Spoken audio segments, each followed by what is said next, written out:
नारा नारा नारे नारे ना, तुझ बिन रहना नहीं होना, देख तुझे बस है जीना, तेरा होना नजराना, जिंदगानी में होना तेरा, लख लख शुक्र मैं कहता, ओ मैया मैनू याद आवे।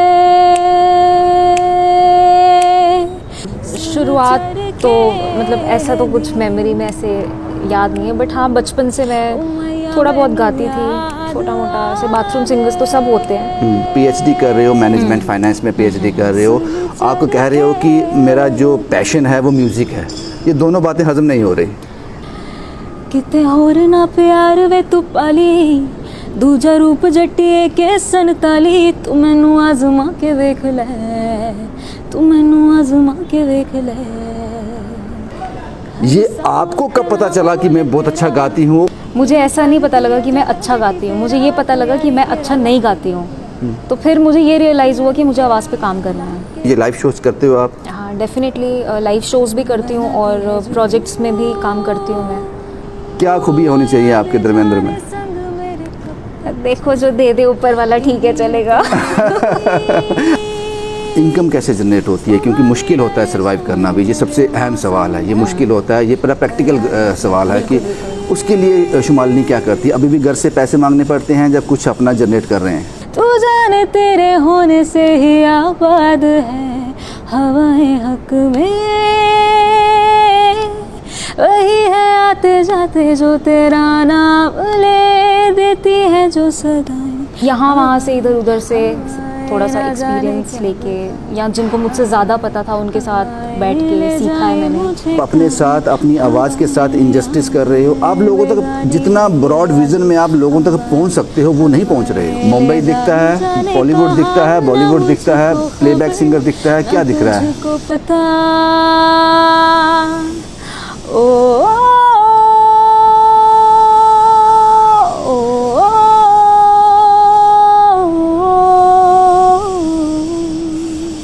बहुत सारे ऐसे कॉल्स आते हैं, हमने एल्बम निकाला है, हम सिंगिंग करते हैं, ये वीडियो एल्बम सामने आया है, हमें आपके साथ इंटरव्यू करना है।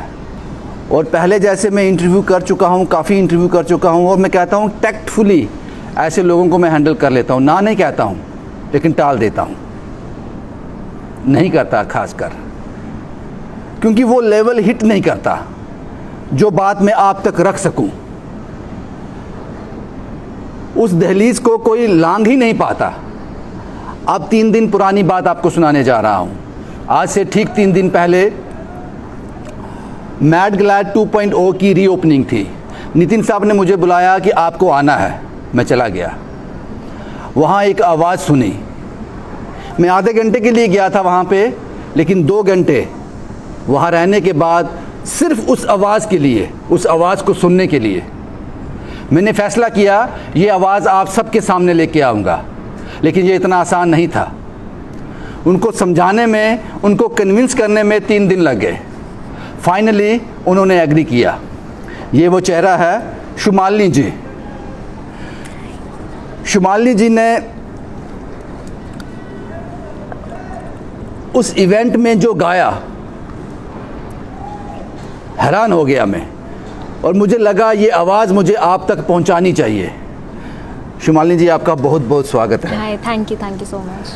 3 दिन लगे आपको मनाने में, क्यों हमसे ऐसी बेरुखी क्यों? नहीं बेरुखी तो नहीं थी, ऐसा नहीं, बस स्केड्यूल थोड़ा आपका और हमारा म्यूचुअली मैच हो जाता, उस हिसाब से 3 दिन लग गए। अभी हमें बहुत सा काम करना बाकी है। शुमालिनी जी ने ये साबित कर दिया, ये हमें नहीं जानते थे। ये कहने में मुझे कोई एतराज़ नहीं। मैंने कहा कि आप हमें जानते हो? बोलते नहीं, हम आपको नहीं जानते हैं।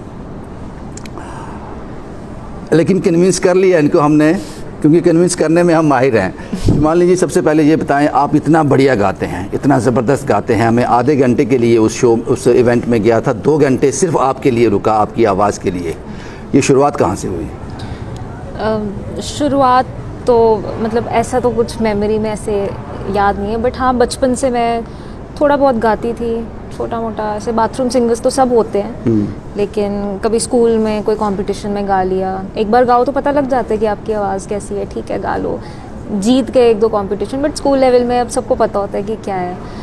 फिर कॉलेज में आकर के हमारा आपको भी पता होगा डिस्प्ले और टैलेंट होता है इंटर कॉलेज, तो वहाँ पे मैंने पार्टिसिपेट किया क्योंकि नॉलेज तो थी कि मैं गा लेती हूँ थोड़ा बहुत, तो चलो पार्टिसिपेट करते हैं। मुझे लगता है वो एक मेरी लाइफ का पुश बटन था जहाँ से मैंने डिस्कवर किया मेरा पैशन, और मैं फेलो म्यूजिशियंस से मिली जो सब लोग गाते थे, कोई गिटार बजाता है, कोई ड्रम्स बजाता है, कोई कुछ बजाता है, तो वहाँ से इस सारी की जो स्टोरी है वो स्टार्ट हुई है।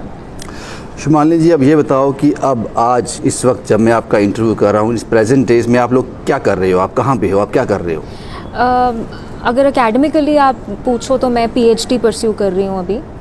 PhD मेरा मैनेजमेंट में है, फाइनेंस में है, और साथ साथ में ही मैं म्यूज़िक भी कर रही हूँ, और प्रायोरिटी पे मेरे लिए हमेशा म्यूज़िक ही था और म्यूज़िक ही है। म्यूज़िक में क्या कर रहे हो? जैसे मैंने आपको वहाँ देखा मैड गला 2.0 पे, उस इवेंट पे आप आई थी, आपने बेहतरीन गाया, तो ये शो भी आप करते हो, ये लाइव शोज़ करते हो आप? हाँ, डेफिनेटली लाइव शोज़ भी करती हूँ और प्रोजेक्ट्स में भी काम करती हूँ मैं, और मैंने किया भी है। मेरी काफ़ी थोड़ी बहुत हिस्ट्री है मेरी इसमें, जो मैंने प्रोजेक्ट्स में काम किया हुआ है, और लाइव शोज़ भी। लाइव शोज़ करते हो, इस पे और भी चर्चा करेंगे, लेकिन सबसे पहले जिस वजह के लिए हम ये इंटरव्यू कर रहे हैं वो वजह लोगों को बता दें। एक बहुत खूबसूरत सा आपकी आवाज़ में कोई ऐसा गाना हो जाए जिससे लोगों को समझ आ सके कि हम ये इंटरव्यू क्यों कर रहे हैं। नारा नारा नारे नारे ना, तुझ बिन रहना नहीं होना, देख तुझे बस है जीना, तेरा होना नजराना, जिंदगानी में होना तेरा, लख लख शुक्र मैं कहता, ओ मैया मैनू याद आवे,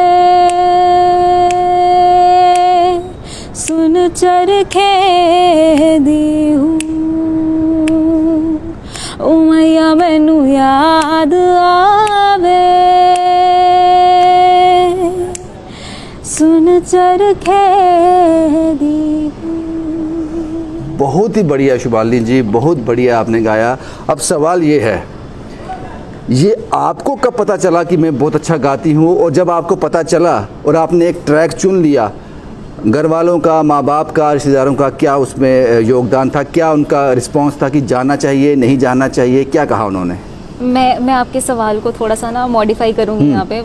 मुझे ऐसा नहीं पता लगा कि मैं अच्छा गाती हूँ, मुझे ये पता लगा कि मैं अच्छा नहीं गाती हूँ।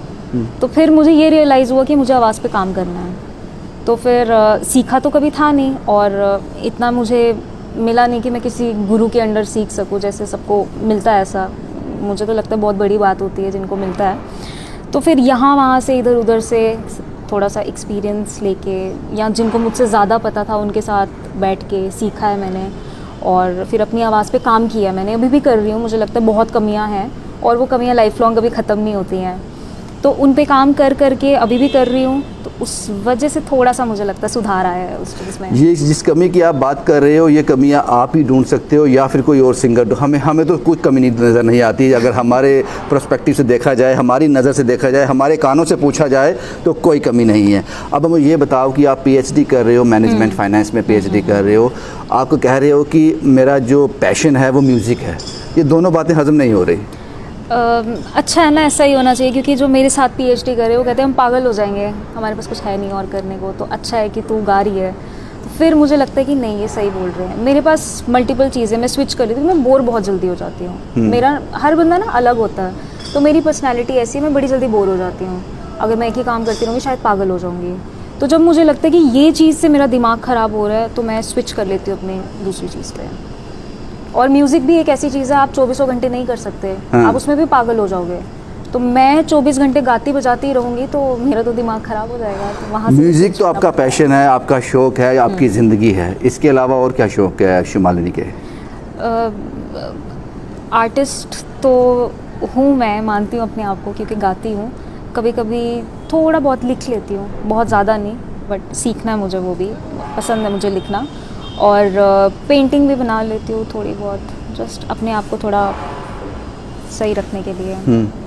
तो ये भी है, पेंटिंग, सिंगिंग, डांस भी कर ही लेती हूँ कभी कभी, कोई दिक्कत नहीं है। हम जो हमारे पंजाबी व्यूअर हैं जो हमें वॉच करते हैं पंजाब से, या लोग पंजाब, हर कोई आजकल पंजाबी गाने को प्यार करता है, हर जगह हिस्सा होते हैं वो, तो उनको हम नाराज़ नहीं कर सकते। शुमालिनी जी, तो एक कोई नंबर सुना दीजिए।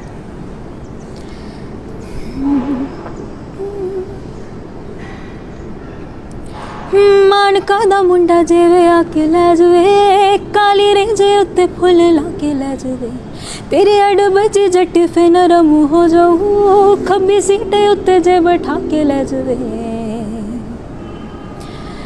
किते होर ना प्यार वे तू पाली, दूजा रूप जट्टी के संताली, तू मैनू आजमा के देख ले, तू मैनू आजमा के देख ले, हर सा उत्ते नाम बोले तेरा, कि न कर दिया जट्टा जट्टी तेरा, तू यारी केरा ला के देख ले, तू यारी केरा ला के देख ले।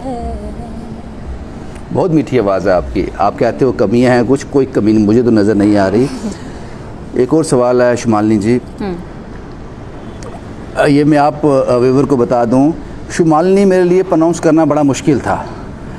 मैं कभी शुभांगिनी, कभी शुभांगी, पता नहीं क्या क्या बोल रहा था। इन्होंने मुझे इजी कर दिया है। इन्होंने बोला हेमा मालिनी, उसके पीछे का मालिनी रहने दो, आगे से हेमा हटा दो, आगे शू लगा दो, शुमालिनी हो जाएगा। अब आपसे सवाल ये है, अब मैं सवाल पे आता हूँ। अब सवाल ये है, पढ़ाई के आखिरी चरण पे हो आप, पीएचडी कर रहे हो, उसके बाद क्या? ये तो कंप्लीट हो जाएगा। म्यूज़िक में आप बेहतरीन कर रहे हो। शुमालिनी का धर्मेंद्र मिला अभी तक? नहीं, धर्मेंद्र तो नहीं मिला अभी। ये सच में बता रहे हो या बताना नहीं चाहते? नहीं, सच में, इसमें छुपाने वाला क्या है, सच में। क्या खूबी होनी चाहिए आपके धर्मेंद्र में? देखो, जो दे दे ऊपर वाला, ठीक है, चलेगा। आपकी ख्वाहिश कोई नहीं है? ये फैसला कौन करेगा? आप करोगे, घर वाले करेंगे? नहीं, वो ठीक है, वो सही है बहुत, मेरे घर वाले। तो देखेंगे आने वाले टाइम में, जैसा किस्मत में होगा।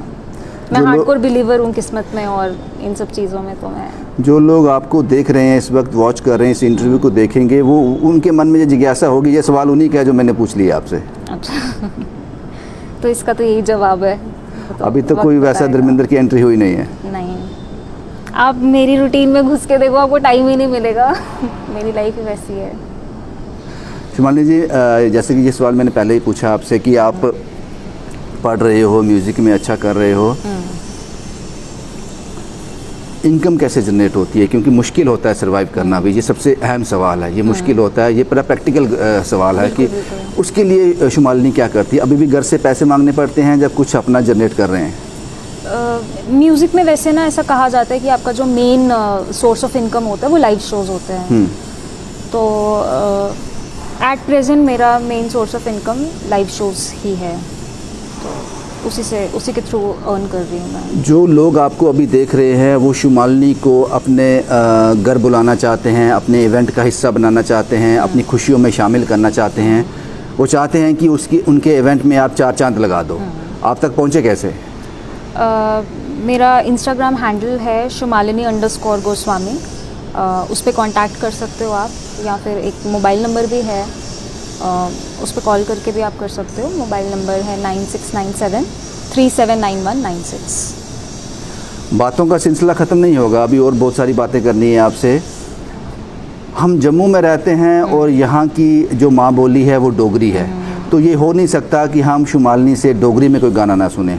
ये जम्मू के लोग खासकर आप इंतज़ार कर रहे होंगे कि ये कोई सवाल कब आने वाला है, तो प्लीज़। अच्छा, इस गाने की स्टोरी ये है कि ये गाना, ये ओरिजिनल है जो सौरभ कल्याण ने लिखा हुआ है, और इसके लिए उन्होंने फीमेल वोकल्स के लिए मुझे अप्रोच किया था, और मुझे लगता है बहुत लोगों ने जम्मू में ये गाना सुना हुआ है। इसमें फीचरिंग सरस भारती जी हैं। तो इस गाने का जब मुझे कॉल आया था सौरभ का, तो मैं अपना काम ही कर रही थी, पीएचडी का ही काम कर रही थी, और वो छोड़कर मैं गई थी, तो मैं उसकी 2-3 लाइनें सुना। ये स्टार्टिंग में गाना मुझे सुना दो, इसकी लाइंस क्या है? वो कुड़िए गग्गल दिए। जी। ये तो सौरभ कल्याण की कहानी है। जो इसकी निजी कहानी है, मुझे पता है एक बार डिस्कस हुआ तो उससे, प्लीज़ आप बताएं। हो कुड़िए गगल दिए हुण तू मन वे जा, हो कुड़िए गगल दिए हुण तू मन वे जा, हो जे तू नहीं मनना, जे तू नहीं मनना मैं सता साफ सुना, हो कुड़िए गगल दिए हुण तू मन वे जा। मुड़िया जम्मू दया मिगी डुगर शहर कमा, मुड़िया जम्मू दया मिगी डुगर शहर कमा, मुड़िया जम्मू दया मिगी डुगर शहर कमा। सौरभ कल्याण साहब, बहुत खूबसूरत आवाज़ आपने चुनी है इस गाने के लिए, और लिखा भी आपने बेहतरीन है। हम उम्मीद करते हैं कि इसका जो पार्ट 2 है जल्दी आ जाए। वो कुड़ी गगल की मान गई हो अभी तक, हम उम्मीद करते हैं ऐसा। मैंने आपसे सवाल पूछा था ऑफ कैमरा कि आप YouTube पे हो, आपका कोई पेज है YouTube पे? आपने कहा नहीं। इतना टैलेंट आपके पास है, आप घर बैठे बैठे भी लोगों तक पहुंच सकते हो, आपको किसी की ज़रूरत नहीं है, तो वो अभी तक आपने उसमें काम शुरू क्यों नहीं किया? मुझे नहीं ऐसा लगता कि हमें किसी की ज़रूरत नहीं होती। मुझे लगता है एक आपको हर टाइम पे ना एक टीम चाहिए होती है, कोई ना कोई काम साथ में सिखाने वाला, साथ में काम करने वाला होना चाहिए। और मेरा विज़न थोड़ा सा ब्रॉड है चीज़ों को लेके, तो मैं हमेशा उस चीज़ में ऐसे रह जाती हूँ कि अगर पूरे रिसोर्सेज हों, एक अच्छी क्वालिटी का वीडियो हो, अच्छी क्वालिटी का ऑडियो हो, बस उस करके एक ब्रेक लग जाता है। जो डिलीवर करना है वो क्वालिटी डिलीवर करनी है, ऐसा कुछ नहीं, रफ में कुछ नहीं मिलना। हाँ, लेकिन शुमालिनी जी, आपकी सोच सराहनीय है, आप जो सोच रहे हो वो ठीक सोच रहे हो, लेकिन आपको लगता नहीं ये आप अपने साथ, अपनी आवाज़ के साथ इनजस्टिस कर रहे हो? आप लोगों तक जितना ब्रॉड विज़न में आप लोगों तक पहुंच सकते हो वो नहीं पहुंच रहे हो। मैं सही में बताऊं आपको, आप हमें नहीं जानते थे, मैं भी आपको नहीं जानता था। बिल्कुल। तो अगर आप YouTube पे होते तो शायद मैं आपको जानता। ये इंटरव्यू आज हमसे 6 महीने पहले कर लिया होता हमने। तो आपको लगता नहीं वो कमियां कहीं रह रही हैं, इस पर काम करना चाहिए आपको? अरे बिल्कुल, मैं तो कह रही हूँ कमियां ही कमियां हैं और काम ही काम करना बाकी है। तो इस पे काम कर रहे हो यूट्यूब पे? ये तो मैं चाहती हूँ सीरियसली इस चीज़ को करना। आप सुबह उठकर ना, उठते उठते भी आप एक वीडियो बनाकर एक गाना गा दोगे ना, वो भी हिट हो जाएगा, जैसी आपकी आवाज़ है। तो मुझे लगता है कि आप कह रहे हो तो मैं डेफिनेटली इस पे जल्दी काम करने वाली हूँ। मैं तो उम्मीद करूँगी कि जल्दी मेरा एक यूट्यूब चैनल होगा और उस पर कुछ अच्छे अच्छे गाने होंगे। सोच क्या है, जाना कहाँ तक है, मंजिल कहाँ दिखती है? मंजिल मुंबई दिखता है, पंजाब बॉलीवुड दिखता है, बॉलीवुड दिखता है, प्लेबैक सिंगर दिखता है, क्या दिख रहा है? चाहे वो हाथ आए ना आए, मेहनत करना अपना काम है, लेकिन गोल क्या है आपका, नज़र क्या आ रहा है? जो मेरा एक गोल है ना, मुझे इंडी आर्टिस्ट बहुत अट्रैक्ट करते हैं। इंडी आर्टिस्ट जो अपने खुद के गाने लिखते हैं, खुद के गाने उनके ओरिजिनल्स होते हैं, मुझे वो चीज़ जब मैं देखती हूँ तो वो विज़न मुझे लगता है कि नहीं यार, मुझे ये सही चीज़ है। क्योंकि चलो मैं कोई नहीं होती हूँ जज करने वाली, बट बॉलीवुड कभी मेरे माइंड में एक डेस्टिनेशन नहीं है। मुझे लगता है उससे ऊपर भी बहुत चीज़ें होती हैं, कुछ बहुत अच्छा म्यूज़िक होता है जो लोगों को टच करे, कुछ अच्छे लिरिक्स होते हैं जो लोगों को टच करे। और मेरे लिए कोई एक डेस्टिनेशन नहीं है, मेरे लिए ये जो जर्नी है ना मेरे लिए, मैं इसी को अपना डेस्टिनेशन मानती हूँ। तो यहाँ जो भी आता जाता है रास्ते में, बस वो लेके मैं उस चीज़ में प्रेजेंट को थोड़ा फील करके आगे चलती जाती हूँ। शुमालिनी जी, अगर आप मुंबई में होती, वहीं के अपब्रिंगिंग होती, वहीं के पैदा होती, आप मुंबई की होती, आपके जो बैकग्राउंड है, फैमिली बैकग्राउंड है, उसमें कोई इस इंडस्ट्री के साथ जुड़ा हुआ होता, तो शुमालिनी आज, क्योंकि टैलेंट आपके पास बहुत है, तो आज किसी और पायदान पे खड़ी होती। ये ड्रॉबैक होते हैं कि आपको रिकमेंडेशन चाहिए, आपको अप्रोच चाहिए, वो नहीं है? मैं आपको एक बात बताऊँ, मेरा बर्थ मुंबई का ही है। मेरा बर्थ मुंबई का है और मैं तकरीबन एक या शायद 1.5 साल में मुंबई रही भी हूँ। तो मेरी फैमिली का बिज़नेस था वहाँ पर, वो लोग थे वहाँ पे, बट फिर क्योंकि बेस्ड हम जम्मू में ही हैं तो हम जम्मू में ही आ गए थे। पर हाँ, रिसोर्सेज बहुत मैटर करते हैं, आपके नेटवर्क्स बहुत मैटर करते हैं। और मेरे को तो ऐसा लगता है कि बहुत पैसा किसी के पास होगा जो इन्वेस्ट करे अपने पैशन में, वो भी ठीक है, बट हर कहीं ना कहीं पे कॉन्स्ट्रेंट्स होते हैं हर चीज़ के। तो वो सब देख सुन के चीज़ें आगे लाइफ में बनती हैं, मेरा ये मानना है। हम बहुत लालची हैं शुमालिनी जी, आप एक गाना तो सुनाना पड़ेगा आपको। वो आप डिसाइड करो, आप कौन सी भाषा में सुनाओगे वो आप डिसाइड करो, लेकिन ये आखिरी गुजारिश है आपसे। बनाती है जो तू वो याद जाने संग मेरे कब तक चले, इन्हीं में तो मेरी सुबह भी ढले शाम ढले मौसम ढले, ख्यालों का शहर तू जाने तेरे होने से ही आबाद है, हवाएं हक में वही है आते जाते जो तेरा नाम ले देती है जो सदाएं, हवाएं हवाएं ना जाने क्या बताए, हवाएं हवाएं ले जाए मुझे कहाँ, हवाएं हवाएं बेगानी है ये बागी, हवाएं हवाएं ले जाए जाने कहाँ, ना मुझको खबर ना तुझको पता। ओ, ओ, ओ,